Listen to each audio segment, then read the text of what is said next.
మంత్రి సీఎం కేసీఆర్ ఆదేశాల మేరకు నియోజకవర్గంలో పర్యటించిన ఎమ్మెల్యే ప్రభుత్వ వైద్యశాలలో 20 గదుల ఐసోలేషన్ గదులను ఏర్పాటు చేసినట్లుగా తెలిపారు.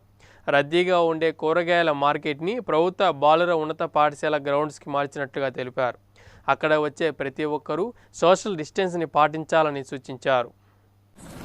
కరోనా వైరస్ సోకకుండా తీసుకుంటున్న ముందు జాగ్రత్త చర్యల్లో భాగంగా ఈరోజు జూపేటపట్నంలో సందర్శించడం జరిగింది. ముఖ్యమంత్రి ఆదేశాలకు అనుగుణంగా ఇక్కడ రద్దీ ప్రాంతంలో ఉన్న మార్కెట్ను గ్రౌండ్లోకి తరలించడం జరిగింది.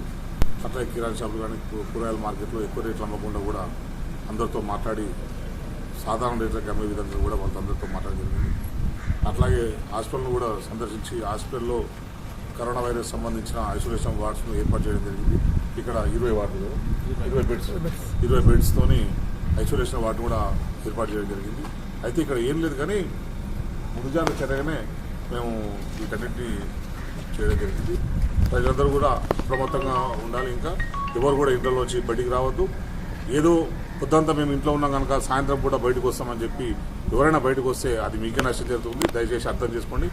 ఇంతగానం చెప్తున్నామంటే ముఖ్యమంత్రి కానీ ప్రధానమంత్రి కానీ మీ ప్రాణాల గురించి చెప్తున్నారు తప్పించి మిగతా విషయం కాదు. దయచేసి మీరు అందరూ అర్థం చేసుకోండి. మేమందరం కూడా మీకోసం డాక్టర్లు, పోలీసులు, రెవెన్యూ అధికారులు, ముస్లిం అధికారులు, మున్సిపాలిటీ అధికారులు అందరూ కూడా అహర్నిశలు శ్రమిస్తున్నారు. మీకు ఎలాంటి అవసరాలు కావాలన్నా తీర్చడానికి ప్రభుత్వ యంత్రాంగం సిద్ధంగా ఉన్నది. మీ ఇంట్లో తిండి పదార్థాలు లేనప్పుడు ఇంకా ఏదైనా సమస్యలు ఉంటే ఎమర్జెన్సీ పరిస్థితులు ఉంటే మీ స్థానికంగా ఉండే కౌన్సిలర్ కానీ సర్పంచులు కానీ సంప్రదించండి. వాళ్ళు మాకు కాంటాక్ట్ చేస్తారు. వాళ్ళ ద్వారా మేము మీకు ఎలాంటి సాయం కావాలని కూడా ఏర్పాటు చేయడానికి మేము సిద్ధంగా ఉంటాం. అంతే తప్పించి మాకు అవసరం ఉంది, మేము బయటకు వచ్చినాం, బయట తిరుగుతాము అంటే ప్రభుత్వ రూల్స్ ఒప్పుకోవు. మీ అంతా మీరు స్వీయ నియంత్రణ పాటించండి.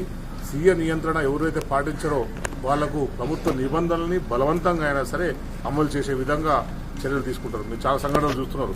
బయటకు వచ్చిన వాళ్ళను పోలీసు కొడుతున్నారు అని చెప్పి చాలామంది అంటున్నారు. కానీ తప్పని పరిస్థితి అది. పోలీసులు కూడా మిమ్మల్ని అంత బలవంతం చేస్తున్నారంటే మీలో మీకు క్రమశిక్షణ లేదు, మీ ఆరోగ్యం పట్ల మీకు శ్రద్ధ లేనప్పుడు పోలీసులు కొట్టైనా సరే, ప్రభుత్వం కొట్టైనా సరే, దండించైనా సరే మీకు వినిపించాల్సిన పరిస్థితి ఇప్పుడు ఉన్నది కనుక, దేశం మొత్తం అలాంటి పరిస్థితి ఉంది కనుక మీరందరూ కూడా వినండి. ఎవరు కూడా ఇంట్లో వచ్చి బయటకు రాకండి. మీకేం సహాయం కావాలన్నా కూడా మీ స్థానికంగా ఉండే మీ వార్డు మెంబర్ని కానీ సర్పంచ్ని కానీ మిగతా నాయకులను మీరు సంప్రదించండి. వాళ్ళు మాకు సమాచారం ఇస్తారు. మీకు అన్ని రకాల ఏర్పాట్లు కావాలన్నా మేము చూసుకుంటాం.